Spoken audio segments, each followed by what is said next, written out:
Praise the Lord. கர்த்தருக்கு ஸ்தோத்திரம். தேவனுக்கு மகிமை உண்டாதாக.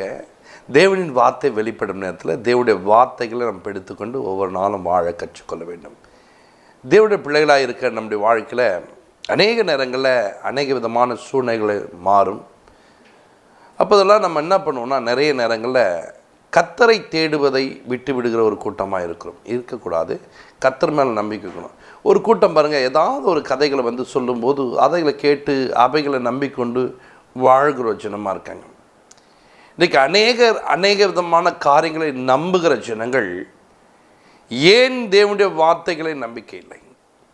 உங்கள் பாவங்களை மன்னிக்கக்கூடிய ஒரு தேவன் உங்களுக்காக இருக்கிறாரே, அந்த தேவனத்தில் போய் நாம் இருக்க வேண்டும், அந்த தேவனத்தில் பழக வேண்டும், அவர்கிட்ட என்னுடைய காரியங்களை சொல்ல வேண்டும். பாருங்கள், ஒருத்தவங்க கொஞ்சம் பழகிட்டாங்கன்னு சொன்னால் அவங்கக்கிட்ட குடும்ப கதைகள் எல்லாத்தையும் சொல்லிட்டு, யார் என்னன்னு தெரியாது, கொஞ்ச நேரம் பழகிட்டாங்கன்னா எங்கள் வீட்டுக்காரர் இப்படி, என் பொண்ணு இப்படி, என் பிள்ளை இப்படின்னு சொல்லிடுவோம். கவனிங்க, அவங்கக்கிட்ட சொல்வதனால ஒரு பிரயோஜனம் கிடையாது.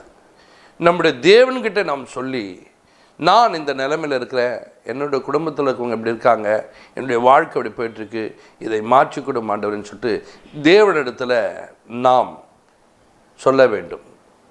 தேவனிடத்தில் சொல்லும்போது தேவன் நம்மளை ஆசீர்வதிக்க அவர் வல்லவராக இருக்கார். தேவன்கிட்ட சொல்லும்போது தான் நம்முடைய வாழ்க்கையில் ஒரு மாற்றங்களே உண்டாகும், மாற்றத்தை கொடுப்பார். கவனிங்க, வசனத்தை பாருங்க. 1 யோவானில் 2ஆம் அதிகாரம் 1ஆம் வசனத்தை வாசிங்க. என் பிள்ளைகளே, நீங்கள் பாவம் செய்யாதபடிக்கு இவைகளை உங்களுக்கு எழுதுகிறேன். ஒருவன் பாவம் செய்வானானால் நீதிபரராய் இருக்கிற இயேசு கிறிஸ்து நமக்காக பிதாவினிடத்தில் பரிந்து பேசுகிறவராய் இருக்கிறார். ஒருவன் பாவம் செய்வானானால் நமக்காக பரிந்து பேசக்கூடிய ஒரு இயேசு கிறிஸ்து இருக்கிறார். அவர் பிதாவினிடத்தில் பரிந்து பேசுகிறார். உனக்காக வழக்காடக்கூடிய ஒரு தேவன் இருக்கிறார். அவர் உனக்காக வழக்காடுவார். அவரிடத்தில் போக வேண்டும், அவரிடத்தில் பழக வேண்டும், அவர்கிட்ட போயிட்டு என்ன பண்ண எல்லாவற்றையும் சொல்ல வேண்டும். நாம் அவர்கிட்ட மாத்திரம்தான் எல்லாத்தையும் மறைக்கிறோம். ஆண்டுக்கு தெரியாது ஒன்றும் இல்லைங்க. ஆனால் நீ போய் சொல்லும்போது தான் அவர் உனக்காக பரிந்து பேசுவார். அவர் பரிந்து பேசுவார் என்று சொன்னால் உனக்காக கொஞ்சம் நாட்களை வாங்கி கொடுப்பார்.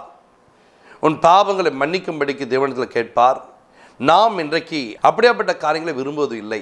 தேவ சமூகத்தில் நாம் போய் நம்ம குறைகளை பாஸ்டர்கிட்ட சொல்வதோ ஒரு விசுவாசிக்கிட்ட சொல்வதோ விட, நீங்கள் முழங்கால் நின்று உங்கள் தேவனிடத்தில் சொல்லுங்கள், ஆண்டவரே, நான் இப்படியாப்பட்ட பாவியாக இருக்கிறேன், இந்த பாவி இப்படியாப்பட்ட காரியங்களை செய்துக்க என்னை மன்னிங்க இயேசுவேன்னு சொல்லிட்டு நீங்கள் கேட்கும்போது உங்கள் தேவன் அதை கேட்டு உங்களை மன்னிக்க அவர் வல்லவராக இருக்கிறார். உங்கள் தேவன் அதை கேட்டு நீங்கள் ஆராதிக்கிற ஒரு இயேசு கிறிஸ்து உங்களுக்கு அவர் பரிந்து பேசுகிறவராய் பரிந்து பேசி, ஆண்டவரே இன்னும் கொஞ்சம் நாளை கொடுங்க. அந்த தோட்டக்காரங்கிட்ட போய் சொல்லும்போது அந்த தோட்டக்காரன் பரிந்து பேசுவது போல இயேசு கிறிஸ்து நமக்காக பரிந்து பேசி, இந்த ஒரு வருடமும் கொடுங்க, நான் அதுக்கு கொத்தி எருப்போடுகிறேன், அது வளரும் என்று கேட்டது போல நம்முடைய ஆண்டவர் நமக்காக பரிந்து பேசி, கொஞ்ச நாள் கொடுங்க, அவர்களை நான் நல்லவர்களாய் மாற்றுகிறேன், அவளுக்கு ஒரு நல்ல குணாதிசயங்கள் கொடுக்கிறேன் என்று ஆண்டவர் உங்களுக்காக பரிந்து பேசுவார். இந்த இயேசுவிடத்தில் நாம் போய் நிற்கும்போது தான் இந்த இயேசு நமக்கு உதவி செய்வார். இந்த இயேசு நம்முடைய தேவைகளை சந்திப்பார்.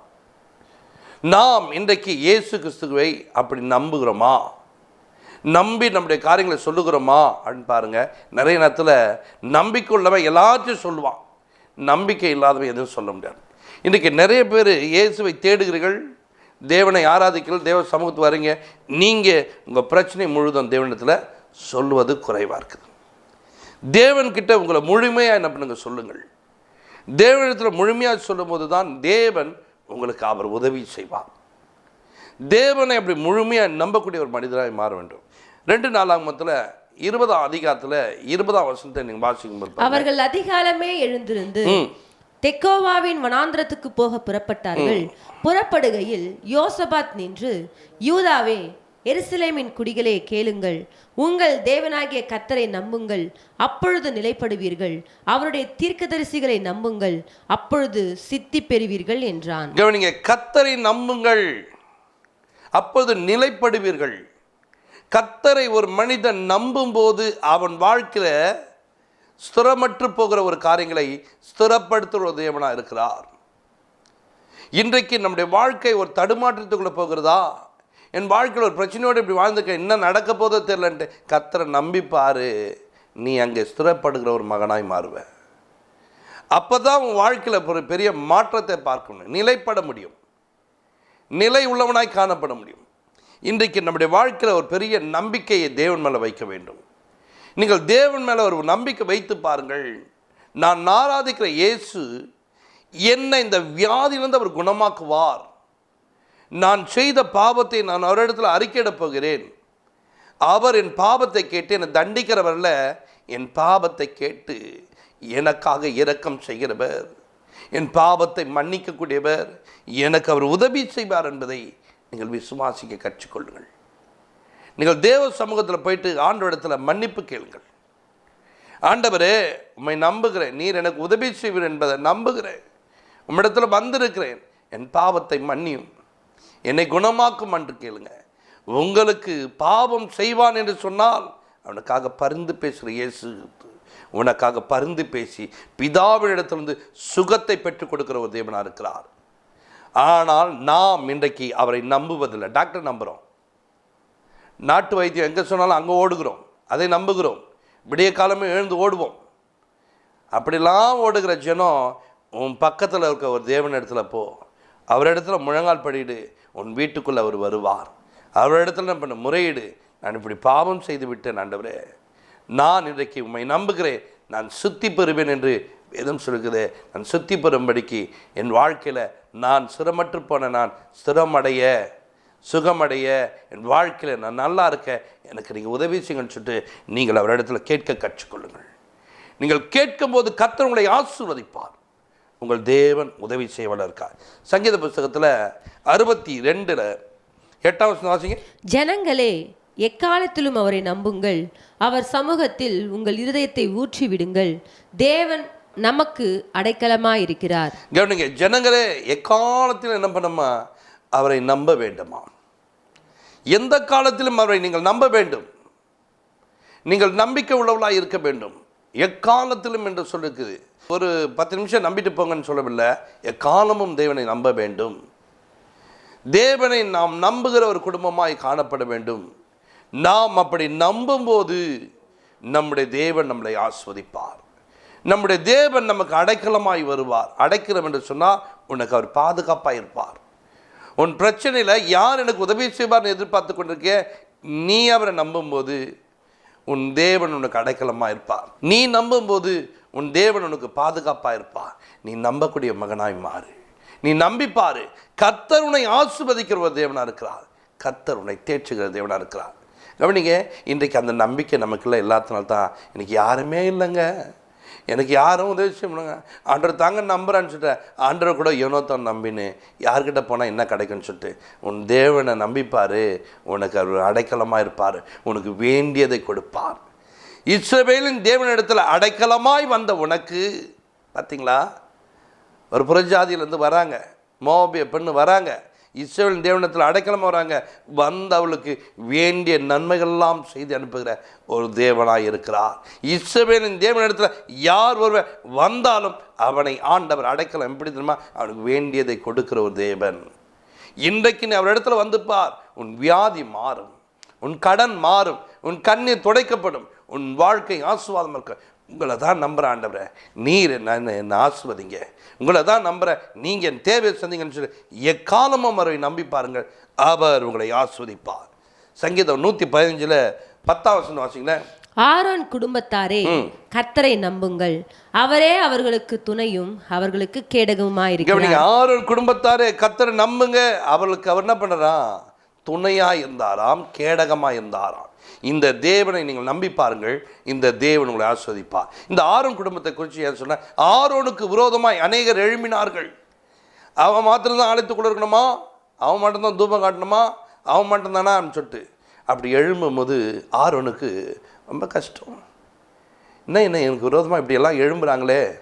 மோசைக்கிட்ட போது மோசை பார்க்குறாரு, ஆண்டவர்கிட்ட போய் முறையிடுறாரு, வாங்க எல்லாரும் வாங்க தேவ சமூகத்துக்கு, ஒவ்வொருத்தருடைய கோலை எடுத்து வர சொல்லு. 12 கோத்தத்துடைய கோள்கள் உள்ள வருகிறது.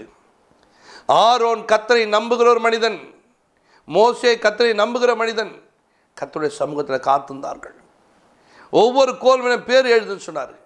பேர் எழுதி தேவ சமூகத்தில் வைக்கப்படுகிறது.